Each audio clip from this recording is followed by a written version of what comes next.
Okay, welcome everyone. And hi, Laura. Hello, Stephanie. Thank you for having me. I'm so excited to be here. Oh, I'm so happy to have you. My brain is ready to fire so many questions about all the things that we're going to talk about I with love it.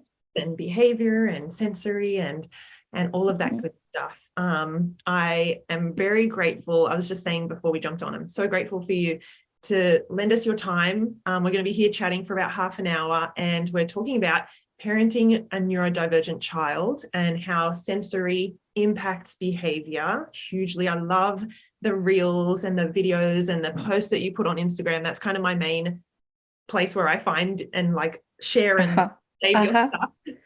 Yep. So I love that stuff, and it's really helped me, I think, as a parent coach and in my anxiety therapy work as well, because I get that kids' behavior is not just what we see on the surface level. And as an OT, you get that in your bones. And I often say to, again, we were chatting before we jumped on this video, guys, that I was a speech pathologist for 10 years before I moved into emotional intelligence.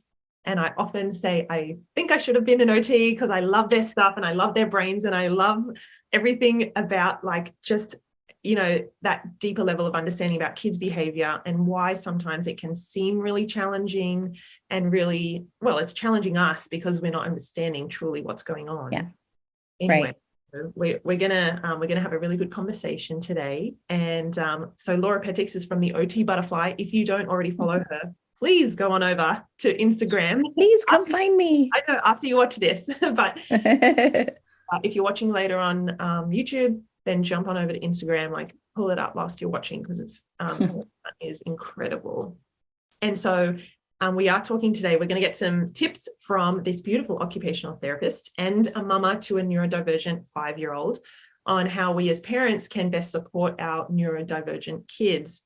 So Lara is going to focus on kind of teaching us a little bit about the ins and outs of the sensory processing system, and how it can be directly linked to some of the common behaviors that we see from our kids and sometimes baffle us or trigger us, right? Oh, yeah. Triggers everywhere. So for those of you guys who aren't yet familiar with Laura and her work, let me give you a little bit of her background and then we will jump straight in. So Laura is a pediatric occupational therapist, and she's a mum, as I said, to a neurodivergent little 5-year-old.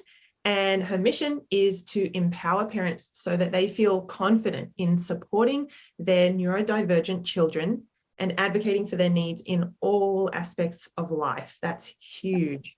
So, and she uses her Instagram platform, which is the OT Butterfly. Love that name. And her podcast and her website and all her digital courses, one-to-one coaching services as well, to teach parents about how sensory impacts learning and behavior. We need to know this stuff. Yeah. I just think it's cool. So thank you so much for coming on today.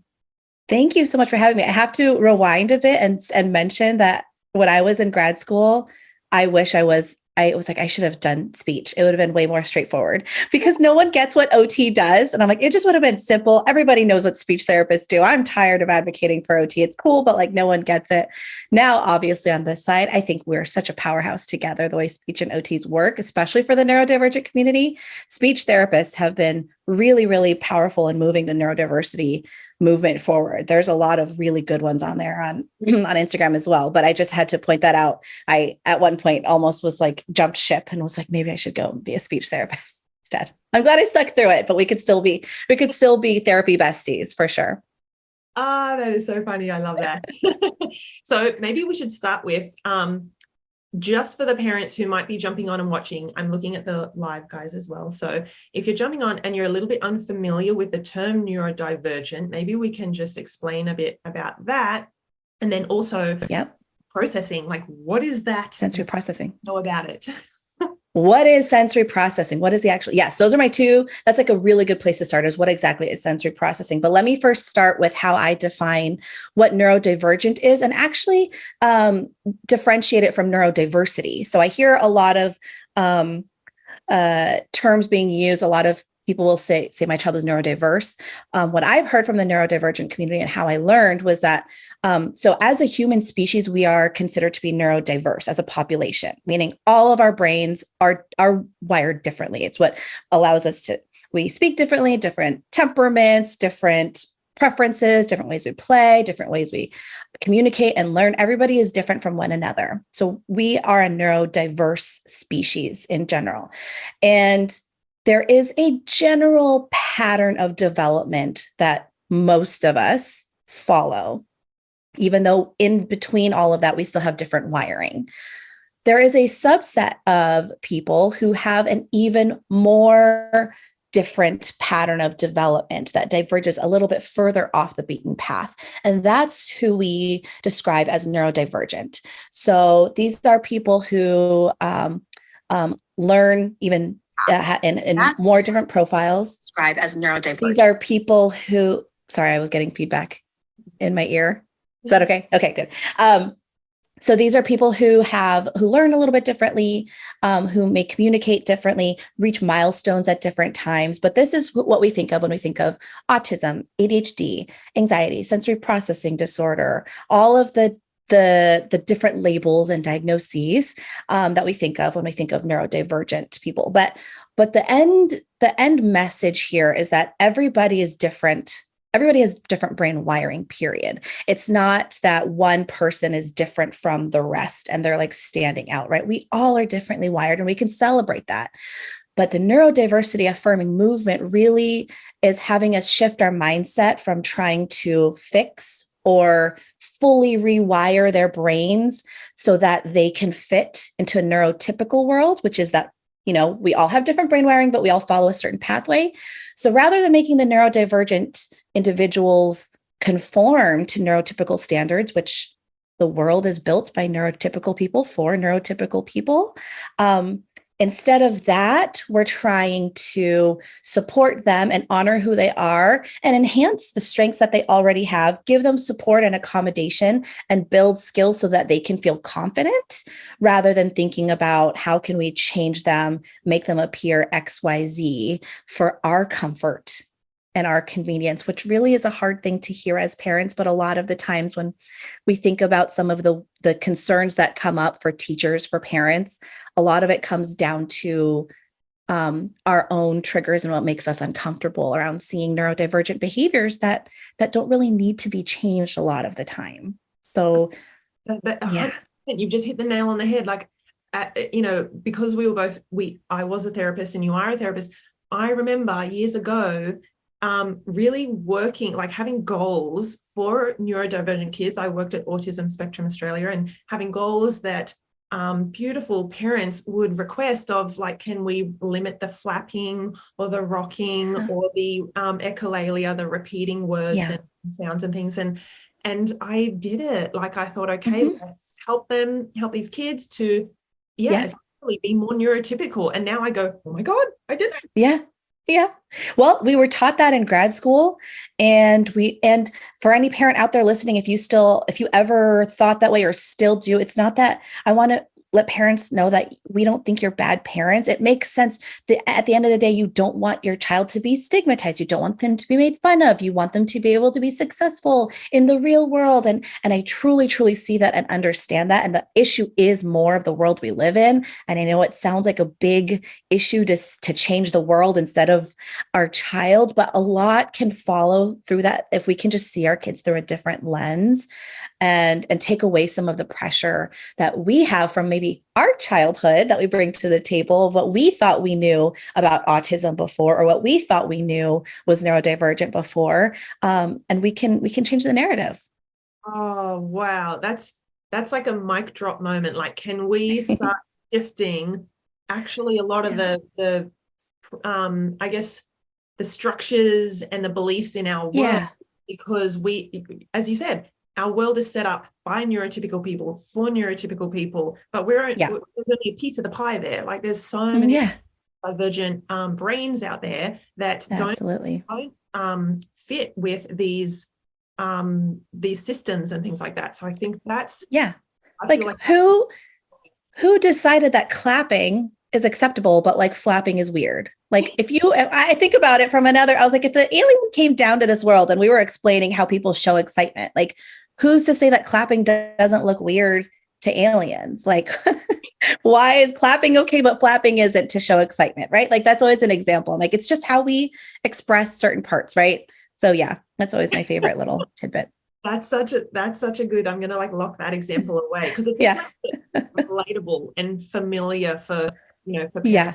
Oh yeah, like I guess we've created these own behaviors and Yeah. And we just go along with it because that's what we've always done. And that's what people do. And this person doesn't. So they're weird. And that makes me uncomfortable. So I want to make my child do what everyone else does because I want them to have friends and be looked at a certain way. And I get that, but let's change that a little bit. Oh yeah, let's change that. Yeah. Ready for it. And maybe it's just me and the people I follow and the circles I'm in, but I'm seeing a lot of autistic adults who are now saying, whoa, that stuff that was done to us 10, 20 years. Therapy really made us feel terrible, invalidated us and our emotions and our experience. And now, luckily, we're hearing those voices and they're telling us we need to change these practices. I'm so grateful for them for taking the time. I mean, for some of them, they talk about it being therapeutic to finally be able to say it, but I'm sure for a lot of them, it takes a lot of effort to dig a lot of this up. And then all the questions they must be getting. I still have so many therapists and parents who are questioning the experiences that autistic adults have and are saying, well, I still think that this is okay. And this person is saying, this is my lived experience. So I really I place a lot of weight on autistic lived experience almost as much as I do, if not more, than the research and like literature sometimes that are out there, because those can be very biased. So I listen to a lot of autistic voices to inform my practice as well.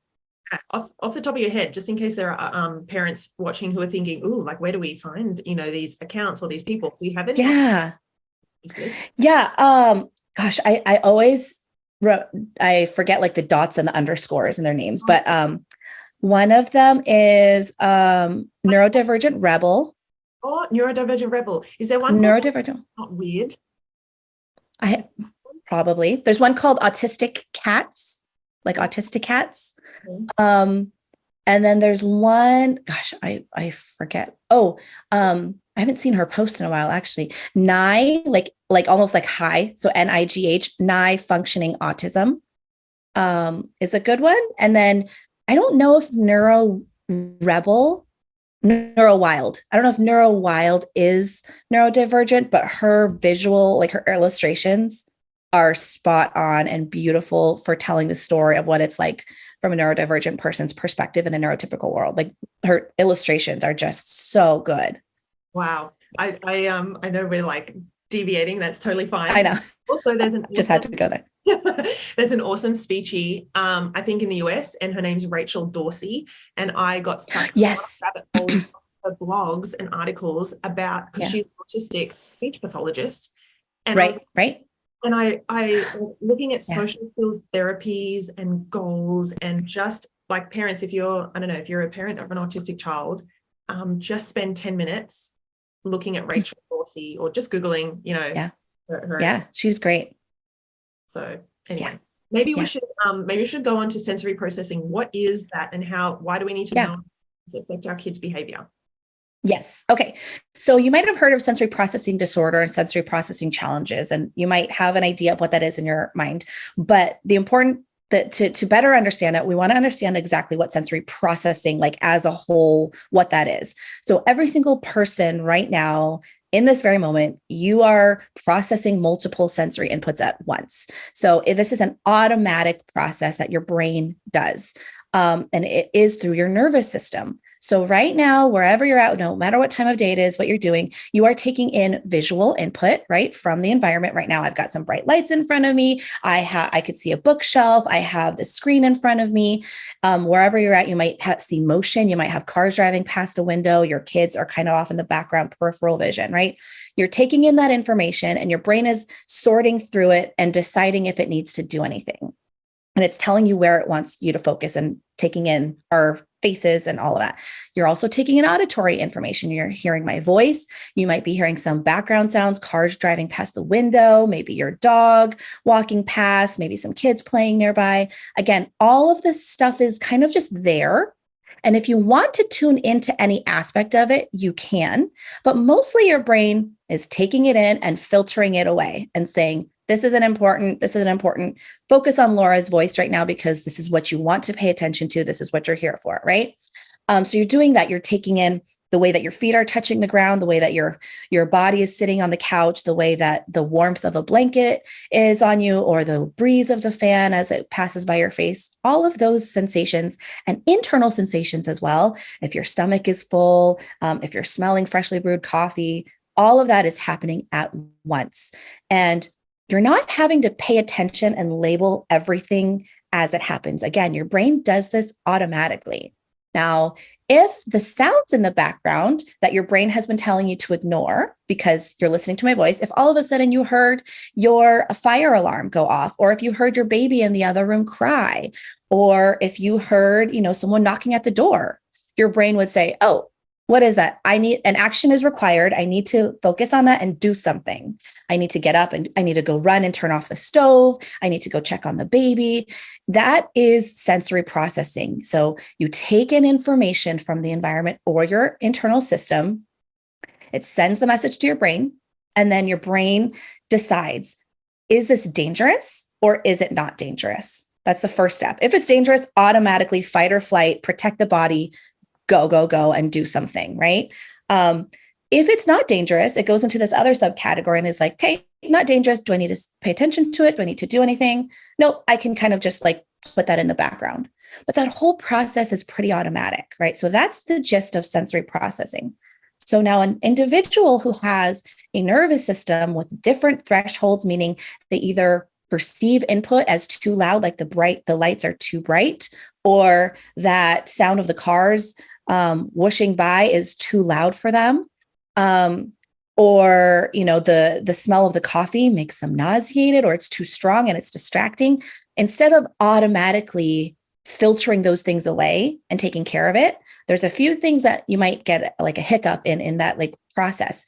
It might set off the danger parts of your brain that it really shouldn't, but in that initial label, danger or not, it might label a sound as dangerous and trigger fight or flight when you weren't really in danger. It really wasn't a fire alarm. It was the dog barking, but your nervous system still perceived it as dangerous, as threatening as a fire alarm. So you could mislabel it as a danger. You could miss out on the input. Maybe you don't hear your baby crying, or maybe you misinterpret the way that you heard someone call your name. So it's not always couldn't hear a certain volume, but the way that you process the sound was a little different. Maybe you might not recognize that you're hungry, and actually you've been hungry for a while and you're not getting those internal cues inside your body until it's way, way too late. And now you're responding to being dizzy, cranky, like you really needed food like a while ago. All of these are different ways that the nervous system might have a harder time processing that information. One other profile is if you're not processing movement or touch enough that your nervous system feels regulated. And so you're seeking out a lot of it, right? So ideally, most of us live in this window of regulation, nervous system regulation, where it's this band of like optimal level of regulation where we can have conversations, we can take in information and learn from people or friends. We can take care of ourselves, we can play, we can engage with the world, explore the world. Every now and then, every single one of us, even neurotypical individuals, gets out of this zone of optimal regulation where we're dysregulated. Maybe when we first wake up in the morning and we need to splash water to wake up, or if we're sick and we don't feel well and we're kind of dysregulated. But we can all use something to bring us back into this like regulation zone. Kids with sensory processing challenges or other neurodiversities, they have a harder time coming back into this optimal level of regulation, and they need a lot more support. And that looks like modifying the environment, accommodating tasks, or providing some sensory regulating input and activities to get them back into this zone. Yeah, wow. That's probably the clearest and most helpful explanation I've heard of sensory processing. Oh, good. Makes sense to my brain. And so here is there are no silly questions, but are you saying that then our kids are not choosing to have these big reactions? They're not putting it on, they're not making a big deal, that they're actually just responding to, well, their nervous system is responding for them? Oh yeah, absolutely. So when we think about behavior, right? So one of the common questions I get is, my kid is, not listening around bedtime, or my kid is hitting their sibling. Is it sensory or is it behavior? And I like to reframe that debate, because I think what parents are really asking is my kid doing this on purpose? And is it like punishable, or can I like do something like discipline wise, or is it something they can't really help? Right. And so I like to start by kind of undirtying the word behavior. I think sometimes we just think behavior just means bad behavior in general, but behavior is just anything observable that we can see that someone does in response to something in the environment. Like, that's it. If if it's so hot, I like rip the blankets off and like run around and like doing this, that's a behavior. But like someone who didn't understand human behavior, be like, what is she doing? Right. That's a behavior. And it was driven by a sensory need because I was overheated. So the question is, what is your child's behavior telling you? Is it driven by a sensory need, or is it driven by some other need? And some other need could be a whole host of things: needing more connection, language challenges, cognitive challenges, mental health support. I put sensory kind of on its own because that's the lens I use. So yeah, there's a lot of common behaviors that kids will do simply as a involuntary response to the way that their nervous system is reacting to something, that it needs more of something or needs less of something, or is misunderstanding something in the environment. Wow. And I know you did an awesome, I think it was a reel just recently about the sensory versus behavior. Maybe you've done more. Yeah. I saw this one and I was like, yes. So yes. like exactly everything you've just said in the last minute. This stuff, parents, is when we understand a little bit more about sensory processing, and we understand more deeply about our kids' behavior, we are in an extraordinarily better position to support our kids with their needs, so that we can help them sort of balance that out and come back into that window of, regulation, which is what you were saying. Yeah. Yeah. So do you have any stories, like off the top of your head, maybe even from your own child or from in your practice, where we see our child's behavior and think, oh, what are they doing? Like, you're being selfish or you're being silly. And then once you do a couple of steps underneath with looking at the sensory and stuff, and then you see a whole different situation. Does that make sense? Do you have any stories where you see? I have two. So I'll tell two that really, really draw it out for you. And so you can have so many different sensory profiles, right? Like, you could seek more sensory input, you could be very sensitive to it, or you could not really register.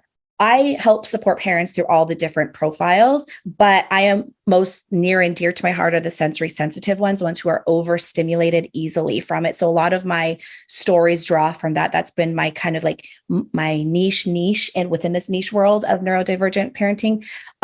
So both my stories relate to that. So one of them was a client who I had years ago, and I was called into his school to observe him in his classroom. And the behavior was aggression. He was so aggressive with peers. Doesn't know how to play in a group, would not share, gets mad if anyone is in his space, hitting, scratching, all of it. So what's going on? So I went in and observed him. I had already been working with him in the clinic, so I know that he was overall like sensory sensitive. And so I was watching him play in a group setting with like a few other peers. They were playing, and I can never remember the detail. It's either marbles or cars, something that rolls, something that's hard to keep track of. And it moved around a lot. And they were sitting there playing, pushing things back and forth. And someone else's car or marble like rolled under him. And they went to grab it from under him. And in grabbing it, their hand like kind of like made contact with his leg or his skin, something. And he immediately within a millisecond, like lashed out, grabbed it back from them and like hit them or pushed them down. Teacher was across the room, of course, so many kids in the classroom, turned around and called this child and said, "Oh, but you're hitting again. Like, and like from her perspective, not seeing the whole thing, this child, again, in a group setting with toys, hit his peer because the peer took something. But I saw the whole thing unfold, and I know the context of the child. And I was like, no, this was a response from imposed touch on this child. His nervous system interpreted that as a threat, just as threatening as it would be if you saw a spider crawling on your arm, and you would not like nicely be like, excuse me, Mr. Spider, please like get on. You would like, no matter what you're doing, right? Just get this off of me. I know in Australia, you guys have some pretty crazy spiders over there. Like, so I saw that, right? And then it's the same thing in the clinic. It was the same client. We were going from room to room, and I was helping him through. I kind of like put my hand on his back to guide him through, immediately like scratched my arm from touching him. And I said, oh, he's very, very defensive of this, right? So that hitting aggressive was directly linked to sensory, and it was easy for me to see. I'm going to give one more example that's more of like a domino effect, where the behavior, right, the trigger was not really the trigger, right? Like we see something happen and it's like, oh, she doesn't like when this happens. So my daughter was having a hard time she was avoiding school a lot out of nowhere. And I was like, she was crying in the morning, didn't want to go to school, and she was making a big deal about it. But she wasn't saying I didn't want to go to school. She was like delaying morning routine, and every part of the routine, she was just like pushing back. But I always noticed it was on like a Wednesday, or was it a Thursday? It was a certain day. It had happened like 2 or 3 weeks in a row where I was like, this is weird for you. And I asked the teachers, and they didn't know. And they were like, nope, she's fine at school. Don't know what it is. And then I found out from her talking to her that, on Wednesdays is pack up day for her at like nap time, like because she doesn't stay at school past a certain day in the week. So she had to pack up all of her stuff in her bag. And she just came out. Thankfully, she's verbal enough to tell me that she was like, I don't like pack up time because it's too hard to get it all into the bag. And then the teachers always do this song for pack up time, and everybody sings it at the same time. And it's so loud. And she goes, and I can't get all of my stuff. And I was like, oh, like sit, like I got it. I get it. I feel stressed for you. You're like said enough. I get yes. It. But she was never like on Wednesday morning, oh man, it's pack up day. I don't want to go to school. I had to like figure this out, but thankfully she told me. But yeah, and it was the song. And I was like, okay, well, let's fix that. I will either ask the teachers to, help you pack up at a different time, or, you could have your headphones, like bring your headphones to school. Like that was something that the behavior was bleeding way far outside of school. But it was related to a sensory thing specifically at school. Wow. So powerful for you, for her, but for you to be able to take that time and ask those questions and dig a little bit deeper, and not just in that morning routine and stress and go, hurry up. Why are you being so silly? You know what? No, be tomorrow because blah, blah, blah. Those like that. Like that's, I think, if we can take away, parents, something from a lot from this, but one thing is to dig a little bit deeper and think, what might my child's behavior be like telling me, so to speak, like what is going on? What could they be finding challenging, or what could be part of the routine, or obviously the sensory sensitivities, especially with neurodivergent kids. So do you have advice? I know we've got a couple of minutes left. What, I guess, to effectively or supportively parent a neurodivergent child, if you're not too sure about their sensory sensitivities. I know you have a sensory profile on your website that we can mention. But what else, if parents are thinking, well, what can I do? What are some tips or some things to look for, or how can I better understand? What would your advice be, I guess? My advice is to actually write down and really, really observe your child's behavior over like the span of a week, maybe if not 2 weeks. And when we're talking about behavior, sometimes they'll give you exercises like, what was the behavior, what happened after, and what happened right before. But we also want to like expand a little bit. So when we're thinking about patterns of behavior, we think about the environment they're in, their schedule at school that day, how, it was rainy that day that they cried. And, actually, now that I think about it, it's always when it rains. Oh, it's always when she has to wear those long sleeves. Oh, it's every time they have PE indoors and there's the squeaky shoes and there's a smell inside and they have to eat lunch inside and they get all of these things. So write down as many of the behaviors that you're noticing. One, the patterns of it, like who's around, which teachers, which caregivers, which siblings, what time of day, weekday versus weekend. So many different things like that. And then my last tip really to jump ahead to parents of like, if they're thinking if they need to fix a certain behavior, address a certain behavior, how to have a consequence about a certain behavior.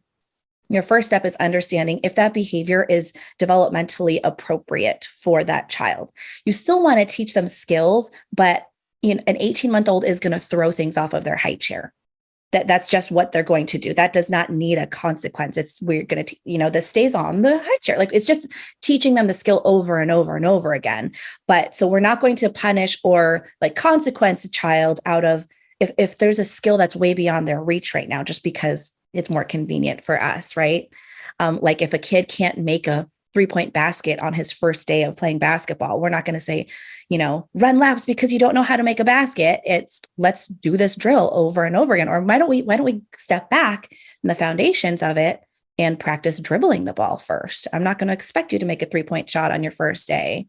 So understand your child's developmental level. I don't even say age, developmental level, where they are at. And then think of the behavior that you're thinking of.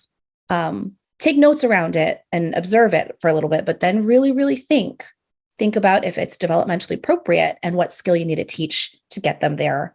And it might be a few skills in between. Yeah. Wow. They are really helpful tips.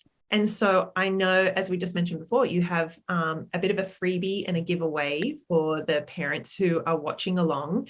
I actually want to ask you one question before we get to that, because of course asked the question on the Facebook Live and she has said, let me scroll up and find it. My daughter is 12 and she knows she is autistic and ADHD, and I want to introduce her to a book regarding these experiences from other co-autistic kids or people. And she reads a fair bit. So do you suggest or support autistic kids to find out more about themselves and really embrace that, the way that their brain is wired? Oh, yes, 110%. I think we need to include our kids in these conversations so we can help them get ahead of the narrative and fill in the gaps for them so that they don't feel other than, and they just know how their brain and body works. That's the best tool we can give them. I like Mrs. Speechy P on Instagram, Andy Putt. She has a couple how to talk to kids about autism handbooks, some for parents, but then there's this resource she has, I think, for kids ages like 7 and up, where they can read as the kid about autism and how the brain works in a kid-friendly way. I helped her write the sensory processing disorder section on it. So highly recommend that as a resource. In terms of like a nonfiction novel type book, I'm not very familiar with that world and like all the different books out there, but highly recommend checking her out, Mrs. Speechy P on Instagram, and she should have links in her bio on how to access that resource. Yes. Oh, that is great. I love her stuff as well. And Karen, yes, such a lights on moment, especially being able to go into the schools and observe and help both the kids and the teacher in the classroom, and the playground. Yeah. I wish this was standard practice. Me too. Oh, me too. I wish everybody learned about sensory. Teachers don't even get the education about sensory. And it's like, it's not just for the special education students, it's everybody. Yeah. Definitely. So tell us a bit about the sensory profile that you have.